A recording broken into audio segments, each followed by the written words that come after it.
Welcome, curious minds. Today, we're diving deep into a situation that's escalated really quickly and grabbed everyone's attention.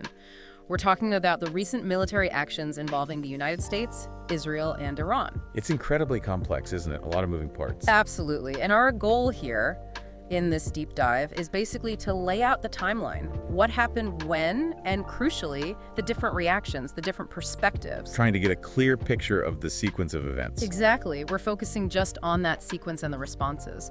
And just a reminder for everyone listening, our information is current only up to early morning, Sunday, June 22nd, 2025. Things are moving fast. Very fast. Okay, let's get into it. All right, so where do we start? I mean, the U.S. strikes weren't the beginning, were they? No, not at all. What's really striking is how this built up. Before the direct U.S. involvement, Israel had reportedly been engaged in quite an intense campaign. We're talking about 9 days of strikes against Iran already. Right, 9 days.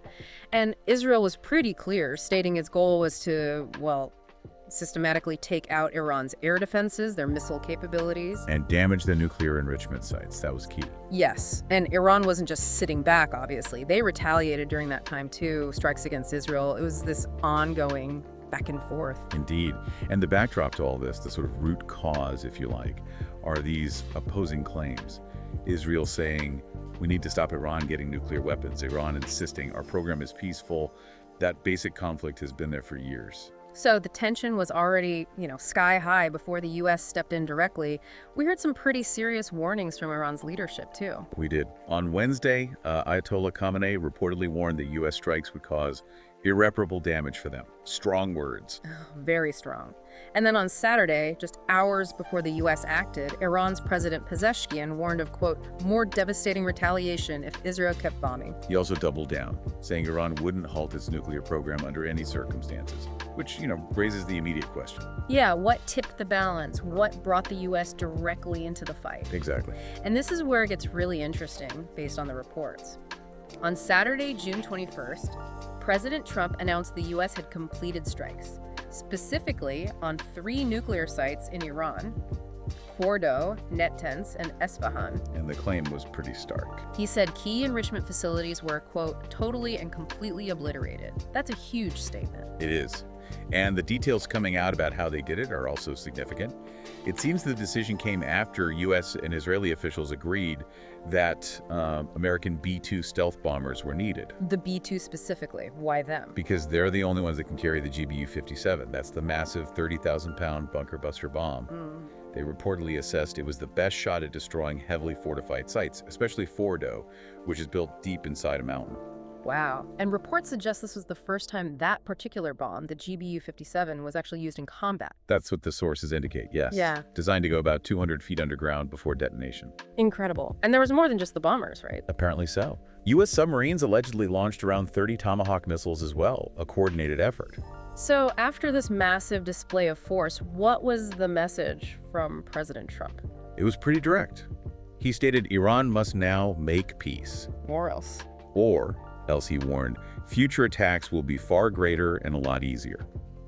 And he added that any retaliation from Tehran would be met with force far greater than what was witnessed tonight. He also made a point of praising Israeli Prime Minister Netanyahu. Yes, reportedly saying they worked as a team like perhaps no team has ever worked before to, quote, erase this horrible threat to Israel. Strong alliance messaging there. And Netanyahu's reaction. Equally strong, praising the U.S. attack. He reportedly said the awesome and righteous might of the United States will change history, and that the U.S. has done what no other country on earth could do. Very high praise. Okay, so that's the U.S. and Israeli narrative. Forceful, decisive action, threat removed. But what about Iran? How did they respond to these specific major strikes? Well, as you'd expect, a very different picture emerged from Tehran. Iranian state media reported quite quickly, quoting officials near Fordow. They said there was no danger to the people. And significantly, another official reportedly claimed Fordow had long been evacuated anyway. Evacuated. So they're suggesting the strikes hit an empty facility, or at least one without personnel. That seems to be the implication, yes. And that it hadn't suffered any irreversible damage, directly contradicting the obliterated claim. And the official line from the government? The Iranian Atomic Energy Organization called it a barbaric act, a violation of international law. Iran's foreign minister echoed that too, didn't he? Yes, condemning it as a breach of international law with everlasting consequences. He specifically mentioned violations of the UN Charter, international law, and the NPT, the Nuclear Non-Proliferation Treaty. So, framing it very much as an illegal act by the U.S. Precisely. And then you have the international bodies trying to verify things. Like the IAEA, the UN's nuclear watchdog. What did they find? According to reports later on, the IAEA found no increase in off-site radiation levels at the sites the U.S. hit. No increase in radiation. What does that actually tell us? Well, it doesn't confirm or deny the extent of the physical damage, necessarily, but it's a data point suggesting perhaps no major breach of containment or maybe supporting the idea the sites weren't fully operational at the time. It's hard to say definitively. It just highlights the conflicting narratives, doesn't it? Very hard to know the ground truth. Absolutely, especially the immediate aftermath as of early Sunday morning. And things didn't stop there. As we moved into early Sunday, June 22nd, the situation kept evolving. It did. Iran state TV announced new missile launches, retaliation against Israel. And were those launches confirmed? Explosions were reportedly heard over Jerusalem and Tel Aviv shortly after. So yes, it seems Iran followed through on its threats. This is happening Sunday morning, and there were other warnings too. Yes, a significant one from the Houthis in Yemen. They're aligned with Iran. An official stated their response to the U.S. attack was only a matter of time. So the potential for the conflict widening. Exactly. It adds another layer of regional instability. And you have to remember, the UN Secretary General, Guterres, had already called the initial U.S. strikes a dangerous escalation. He warned it could rapidly get out of control. A direct threat to international peace and security, in his words. And Israel's immediate reaction to the incoming missiles early Sunday. They announced a closure of the country's airspace. No flights in or out.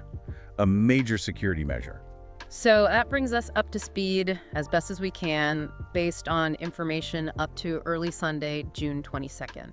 A really volatile situation. Extremely. So what does this all mean for you listening? You've just heard our deep dive into this very fluid, very fast-moving sequence of events. We've tried to lay out the actions and the different, often clashing perspectives. And it really brings up a crucial point, doesn't it? When you have such high stakes, such differing accounts, how do you navigate all this information? How do you, as an observer, try to form your own understanding of what might happen next for everyone involved? It is definitely a lot to think about. We hope this deep dive, this timeline, has at least given you a clearer picture to start from as the situation continues to develop.